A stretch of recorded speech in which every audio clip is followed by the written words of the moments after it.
pada parameter seperti bentuk utama permukaan, gelombang permukaan, buffing, dan kekasaran permukaan roughness. Kualitas akhir permukaan mempengaruhi berbagai properti seperti penampilan, ketahanan korosi, dan kemampuan menahan beban.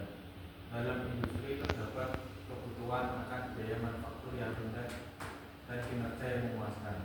Tekstur permukaan yang dihasilkan dari berbagai proses manufaktur dapat dikarakteristikan melalui inspeksi visual dan mikroskopis. Beberapa jenis permukaan akhir. Permukaan suatu benda merupakan batas yang memisahkannya dari benda lain. Secara umum ada beberapa jenis permukaan, yaitu permukaan nominal. Permukaan yang secara geometri sempurna disebut permukaan nominal. 2. Permukaan kasar. Tampilan permukaan aktual yang diperbesar ditampilkan. Permukaan ini memiliki beberapa puncak dan lembah yang menyimpang dari permukaan nominal. Terlihat bahwa permukaan tersebut memiliki tingkat kekasaran tertentu dan karenanya disebut permukaan kasar. Permukaan global. Permukaan yang bergelombang seperti yang ditunjukkan pada gambar disebut permukaan global, disebabkan oleh 1. Lanjutan alat dan benda kerja, 2. Pelumasan tidak merata, 3. Getaran. Bisa dilihat pada gambar di samping. Beberapa istilah yang digunakan dalam pengukuran kekasaran permukaan. Flaws atau cacat, ketidakberaturan permukaan yang terjadi di satu tempat atau pada interval yang relatif jarang atau sangat bervariasi pada suatu permukaan. Roughness terdiri dari ketidakberaturan permukaan yang diakibatkan oleh berbagai proses pemesinan. Ketidakberaturan ini bergabung untuk membentuk tekstur permukaan. Roughness height adalah tinggi ketidakberaturan terhadap garis referensi, diukur dalam milimeter atau mikron atau mikroinci. Disebut juga sebagai tinggi ketidakberaturan. Roughness width adalah jarak sejajar dengan permukaan nominal antara puncak atau tonjolan yang berurutan yang membentuk pola kekasaran yang dominan. Lebar ini diukur dalam satuan milimeter. Buffing height, jarak puncak atau lembah pada profil permukaan diukur dalam satuan milimeter. Seperti gambar berikut. Center line atau garis tengah, garis imajiner di mana kekasaran diukur. Roughness atau kebulatan, keseragaman radial dari permukaan kerja yang diukur dari garis tengah benda kerja. Profile atau profil, kontur dari setiap bagian melalui suatu permukaan.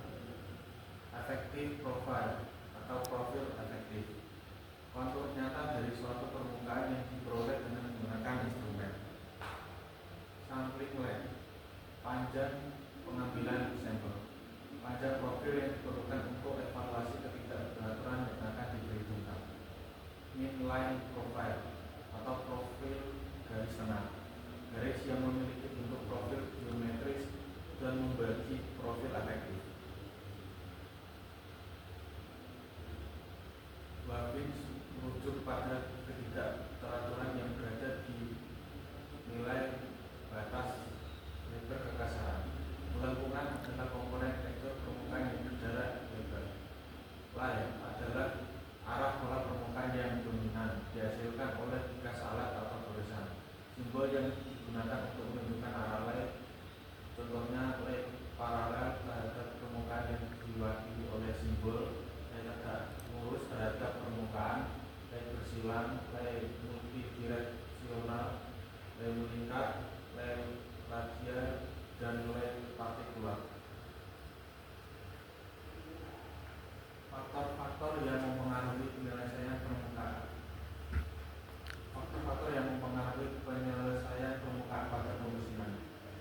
Material benda kerja. Jenis material benda kerja misalnya baja, aluminium, plastik mempengaruhi bagaimana material tersebut merespon proses pemesinan. Contoh, baja dengan kekerasan tinggi mungkin menghasilkan permukaan yang lebih kasar dibandingkan aluminium yang lebih lunak. Alasannya adalah karena material yang lebih keras lebih sulit untuk dipotong dengan bersih. Jenis proses pemesinan. Proses yang berbeda. menghasilkan tekstur permukaan yang berbeda. Contoh, Frida menghasilkan permukaan yang lebih halus dibandingkan dengan Fresh.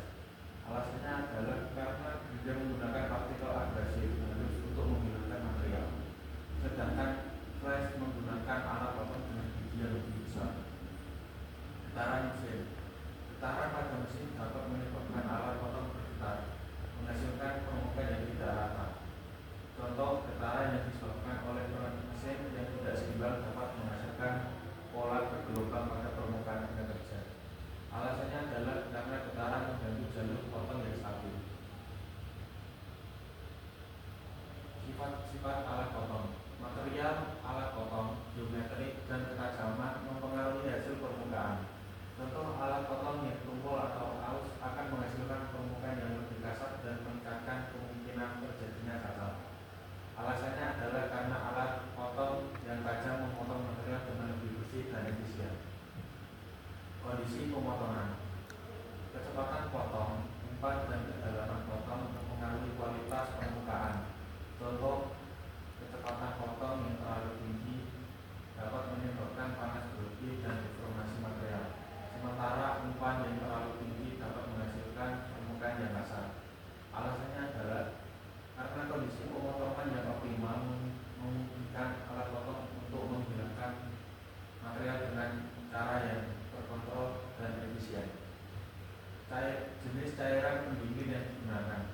Cairan pendingin membantu mengurangi panas dan gesekan antara alat potong dan benda kerja, serta menghilangkan serpihan.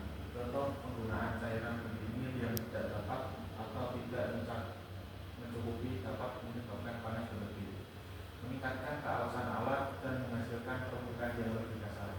Alasannya adalah karena cairan pendingin membantu menjaga suhu yang stabil dan melumasi area pemotongan, mengurangi kemungkinan terjadinya deformasi dan kerusakan permukaan. Metode pengukuran kekerasan permukaan. Berikut adalah metode yang digunakan dalam analisis pengukuran kekasaran permukaan beserta penjelasannya secara detail. Itu valid metode atau metode kekasaran tinggi puncak lembar. Metode ini mengukur jarak vertikal antara puncak tertinggi dan lembar rendah pada profil permukaan. Ini adalah metode yang sederhana, tetapi tidak memberikan gambaran lengkap tentang kekasaran permukaan karena hanya mempertimbangkan dua titik X-ray. The average roughness, kekasaran rata-rata. Metode ini menghitung rata-rata ketinggian dari garis tengah profil permukaan. Ini memberikan nilai tunggal yang mewakili kekasaran keseluruhan permukaan. Ada dua variasi utama dari metode ini. Satu, centerline average (CLA) atau RA. Ini adalah rata-rata aritmatika dengan nilai absolut deviasi profil dari garis tengah. Dua, root mean square atau RMS atau RI. Ini adalah akar kuadrat dari rata-rata kuadrat deviasi profil dari garis tengah. Nilai RMS umumnya lebih besar dari nilai CLA untuk profil yang sama. Form factor and bearing curve. Satu, form factor atau faktor bentuk. Faktor bentuk diperoleh dengan mengukur area material di atas garis dasar yang dipilih secara arbitrer dan area persegi panjang yang dilengkapinya. Tingkat kepenuhan K adalah rasio logam terhadap area segitiga yang dilengkapi. Dua, bearing curve. Kurva bantalan. Kurva bantalan juga disebut kurva bantalan Hilbert, ditentukan dengan menambahkan panjang A, B, C, dan lain-lain pada kedalaman X, Y, Z, dan lain-lain. Di bawah garis referensi, ini menunjukkan persentase area bantalan yang tersedia saat area puncak arus. Sekian presentasi dari saya.